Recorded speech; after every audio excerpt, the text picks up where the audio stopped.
hard end dates associated with the position and reject the applicant as someone who submitted an application full of errors? What should I do? I've had 4 positions at my current employer and 3 at the employer before that. I don't want a robot thinking that I've worked 7 places in 16 years. I appreciate the help. I've spent my whole 20-year career in HR, but always in orgs big enough to have a dedicated TA group within the HR department, and I wasn't a part of that. I don't have any experience with a modern ATS. Nustins, what weird rules does your hostel have? So, I joined MC's hostel, and I must say it is pretty much a shithole.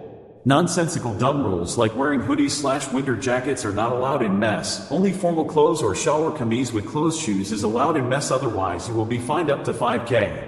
Attendance at 9 o'clock.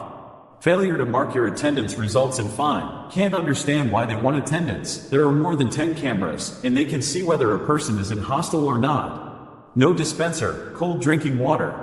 Useless geysers. Termite-infected wardrobes. They also tried to introduce a rule where students cannot come back to hostel before 2 o'clock whether their classes have ended or not. And there is another rule that you can only wear slippers, etc. if you are going from one room to another or a washroom.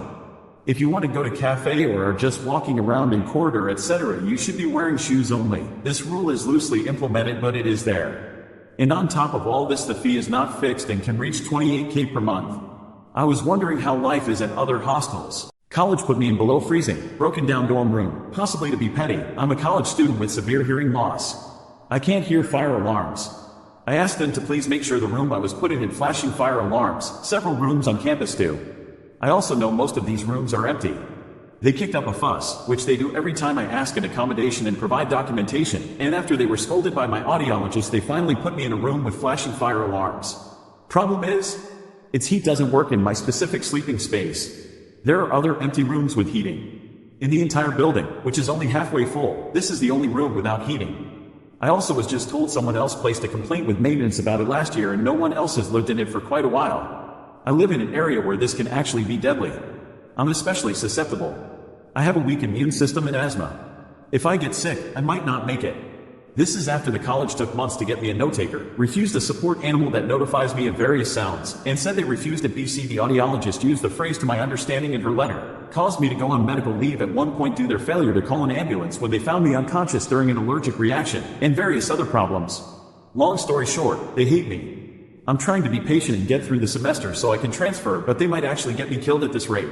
My family is $500,000 in debt. We cannot sue, otherwise we already would have. Is there anything else I can do without dropping out / losing FAFSA money, or getting sick / risking my life? BC, if I lose the ability to use the FAFSA, I might screw myself over for life. I have to be able to pay for medication and hearing aid stuff. Insurance will only cover stuff partially.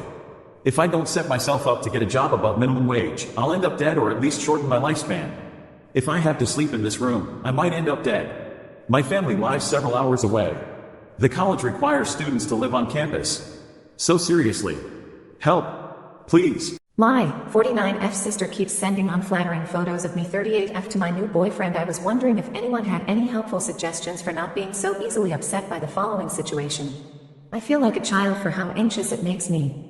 I'm a single mom 38F and have finally found someone I truly connect with 39 meters that treats me really well. We've only been together for a little over 4 months. I have him and my older sister, 49F, on a joint text for when we are planning dinner, etc. I was excited for them to become friends, as I am on joint text with his family and friends as well. However, the other night after some drinks, my sister brought up some unflattering junior high photos of me in Canva to him, and I told her not to show him. She showed them to me on the side, and I deleted them and again asked her not to show him. A few minutes later, they popped up on the joint text. He was with us at the time and I didn't want to scold her in front of him, but it was obvious that I wasn't happy. I do realize that junior high photos are from a long time ago and a good partner wouldn't care if I didn't look cute at the time, but I'm still not comfortable with someone owning those photos of me without my consent. I thought it was a one-time deal, but then this evening, she randomly sent him a horrible recent photo she took of us at Thanksgiving. And I don't mean that it was a genuine mistake and that she thought it was cute. It was a photo where I was making a weird face and taken at a weird angle. I called her out on it and she started laughing and then said, "What? It's a cute photo." This time, he had been out of town for the holiday, so it made me feel extra anxious that we are away from each other and the only photo he has of me now is this truly awful recent one. I can't tell if this was an overreaction on my end, but I had to walk away from her and the rest of my family and I actually started to cry. We live together, and so I didn't really have an escape. I just feel like this relationship is still really new, and while I know this guy doesn't expect me to look perfect, I still don't want bad photos of myself intentionally sent to him for fun. She ended up apologizing, but it felt forced, and now my anxiety is just really bad. It's probably worth mentioning that I'm divorced because my ex-husband cheated and left me and our daughter for another woman, so this may be contributing to my overreaction. I feel lame for being so upset about it. I think it's because we are normally really close. It just felt mean.